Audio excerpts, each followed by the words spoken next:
कल की बात सबसे पहले तो करते हैं।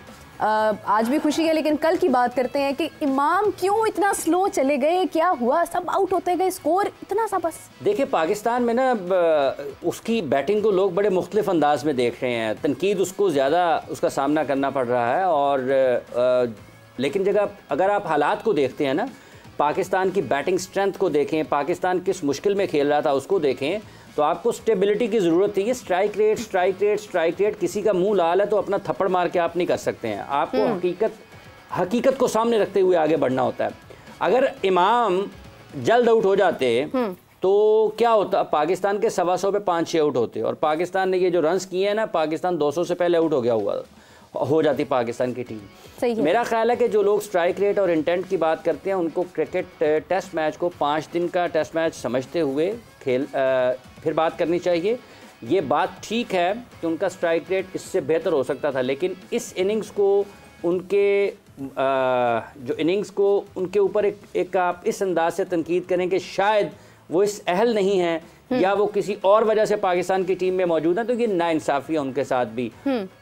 अब लोग ये कहते हैं कि वो डेविड वार्नर की तरह क्यों नहीं खेले, क्योंकि वो डेविड वार्नर नहीं है, वो इमामुल हक है।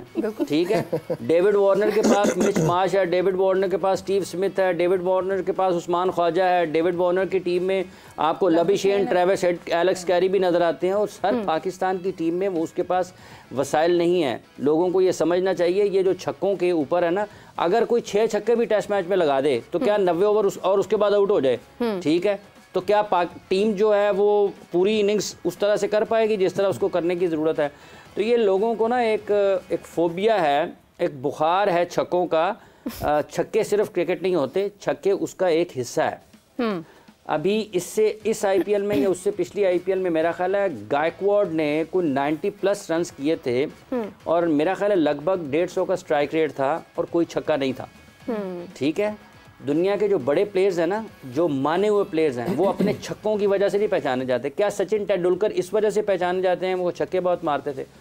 क्या ब्रायन लारा इस वजह से पहचाने जाते हैं कि वो छक्के बहुत मारते थे? क्या जावेद मियांदाद, सईद अनवर अपने छक्कों की वजह से मशहूर हैं? क्या इंजमाम अपने छक्कों की वजह से वो मशहूर हैं? वो बैटिंग की वजह से मशहूर हैं, जिसमें छक्के भी हैं, जिसमें चौके भी हैं, जिसमें सिंगल्स भी हैं, डबल्स भी हैं और जिसमें लंबी बैटिंग भी है। लोगों को ये समझना चाहिए। ठीक है, इमाम जिस तरीके से आउट हुए, उनको चाहिए था कि वो फिर अपनी इनिंग्स को जो उन्होंने एक अपना बनाया हुआ था ना अंदाज, उसको लंबा करते और 3 फिगर इनिंग्स की तरफ जाते, 3 फिगर इनिंग्स की तरफ जाते, 100 कर जाते। नहीं हो पाया, लेकिन फिर भी मेरा ये ख्याल है कि इस टीम में अगर आपको स्टेबिलिटी की ज़रूरत है तो आपको ऐसे बैटिंग करनी चाहिए। जब आप शान भी तो खेले हैं ना, तेज़ खेले हैं, 30 करके आउट हो गए। वो जब आउट हुए हैं उनको भी थोड़ा ये समझना चाहिए कि जब आप दिन का अख्ताम हो रहा है, ठीक है, आपके आखिरी ओवर्स चल रहे हैं, तो आपको अपने शॉट्स जो आपको हालात का तकाजा है उसके मुताबिक खेलना चाहिए। ये नहीं है कि आप K2 पे चढ़ रहे हैं और आप कहें जी मैं कॉटन के कपड़े पा के जाऊँगा, तो फिर तुम वापस नहीं आओगे।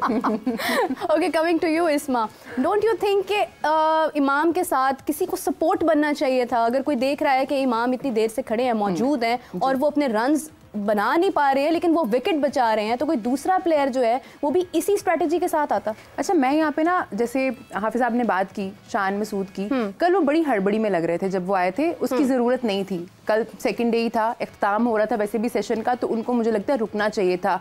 ठीक है, आपने बड़ी बातें की हैं प्रेस कॉन्फ्रेंस पे जाने से पहले कि आप एक डिफरेंट इंटेंट देखेंगे, हम वहाँ पे जीतने गए हैं, कंपटीशन देने गए हैं, हम टक्कर देने गए हैं ऑस्ट्रेलिया को, बट आपने अपने हालात भी देखने और अपने रिसोर्सेज भी देखने हैं। अब कल वो अपनी विकेट गवा बैठे, अगर एक ही विकेट गिरी होती और आज का सेशन शुरू होता तो शायद हालात डिफरेंट होते। फिर हम इतना पीछे, इतनी मतलब ऑस्ट्रेलिया के अभी तक वो उनकी इनिंग की शुरुआत ही हुई है, बट 200 से ज़्यादा की लीड है ना उनकी, तो हम लोगों ने रन्स नहीं किए। और दूसरा, इमाम की जो बात हो रही थी उसमें मैं थोड़ा सा ऐड ज़रूर करना चाहूँगी कि मुझे लगता है थोड़ा सा स्लाइटली एक, जैसे वो कोई 2.5 के रन रेट से हम लोगों ने स्कोर किया है, जो हम लोगों ने पहली इनिंग खेली है, उसमें अगर हम कल के दिन में कुछ 3.5 के करीब चले जाते तो एक तो हमारे कुछ 60-70 रन ज़्यादा होते, लीड कम होती, तो चांसेस होते कि आप मैच बचा लेंगे। अब आज जो हालात हैं, अगर मैं सोच रही थी कि चलो अगर ऑस्ट्रेलिया को हम 100 पे भी आउट कर लें, तो सवाल ये है कि क्या पाकिस्तान टीम 316 कर लेगी?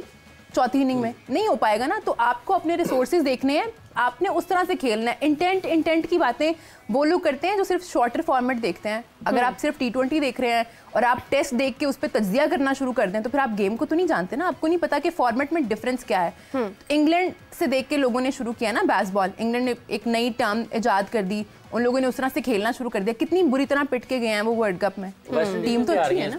हाँ, वेस्ट इंडीज में भी हार गए।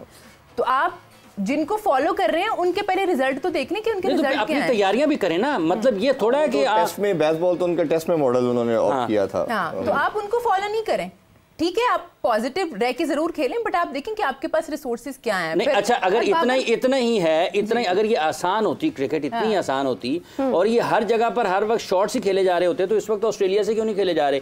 और भाई हालात का तकाजा है ना, जब आप पहाड़ पर चढ़ रहे हैं तो उसका अपना एक तकाजा है। जब आप टूटी सड़क पर गाड़ी चला रहे हैं तो आप उसको 120 पे नहीं चला सकते, आप अपनी गाड़ी बचाएंगे। अगर आप चलाएंगे 120 के ऊपर, ना गाड़ी रहेगी ना आप रहेंगे। चौधरी साहब आप बताइए, बाबर से भी बड़ी एक्सपेक्टेशंस थी कि बाबर आएंगे तो वो कुछ कर जाएंगे, अब तो कैप्टन भी नहीं रहे हैं, कोई कैप्टनसी का प्रेशर भी नहीं है, फिर भी स्कोर ही नहीं कर पाए हैं। बाबर से पहले मैं ओवरऑल थोड़ा सा इसको समराइज करना चाहूँगा। आप देखें, दुनिया की अगर आप टर्बुलेंस की बात करते हैं या सिनेरियो की बात करते हैं तो पाकिस्तान की जो कंट्री की टर्बुलेंस है वही आपकी जो गवर्नमेंट लेवल पे नज़र आती है, वो पेनिट्रेट करके आपकी टीम में रिफ्लेक्ट करती है। आपके 1.5 साल के अंदर 4 जो चेयरमैन वो चेंज हो गए, किसी को पता नहीं है कितने दिन के लिए है। अपॉइंटमेंट की बात करें तो कोई आता है 2 महीने के लिए, कोई 3 महीने के लिए, कोई 4 मंथ के लिए आके अपना मंजन बेचता है, वो बेचता है, जब वो नहीं बिकता फिर वो नया आ जाता है। अभी कमिंग टू दिस मैनेजमेंट, इनको नहीं पता ये कितने दिन के लिए चल रहे हैं, उन्होंने बेतहाशा अपॉइंटमेंट कर दी, बैटिंग कोच, दूसरा कोच, सारे दोस्त। नहीं, पहले आप तनकीद करें फिर आपको जॉब मिलती है। आप जा रही हैं, मतलब आपके साथ मैं और चोई साहब भी जा रहे हैं। मैं सबको लेके जा रही हूं, मैंने मीरा भी ले जाना है साथ। तो जब जॉब मिलती है तो फिर आप अपना उनको रोक देते हैं, फिर आप उन सब कुछ अच्छा नजर आता है, फिर आपको तमाम प्रॉब्लम नजर नहीं आते और वही रिफ्लेक्शन आपको टीम में नजर आ रहा है। ऑस्ट्रेलिया की टूर की बात करें तो इसको थोड़ा सा पीछे लेके जाना चाहिएगा। आप दुनिया की नंबर 1 बॉलिंग लाइनअप कहा जाता था आपको। एशिया कप में डिजास्टर हुआ, क्या हुआ जी? एक नसीम शाह नहीं है। अच्छा जी, दुनिया में कौन सा ऐसा कंट्री है जिसमें एक अगर बॉलर नहीं होता तो बाकी सारे बॉलिंग करना भूल जाते हैं? जहाँ पे बनाए नहीं जाते। ऐसे ही भारत में आप देखिए, हार्दिक पांड्या इंजर्ड हुए तो सबने किसी भी कंट्री की, आप जिम्बाब्वे की भी मिसाल ले लेंगे ना, सबसे जो नीचे टीयर की टीम है उसका भी एक बॉलर या बैटर जाएगा तो ऐसा नहीं होगा। फिर आपका डिजास्टर वो कंटिन्यू करता है, आपका वर्ल्ड कप आता है उसमें भी उसी तरह का डिजास्टर रहता है। आप बॉलिंग को रोते हैं, बॉलिंग नहीं चल रही, बैटिंग उससे मेरी नज़र में वो तो अच्छा चले, बॉलर परफॉर्म नहीं करे, बैटिंग विकेट पे बैटर को किसने खेलने से रोका?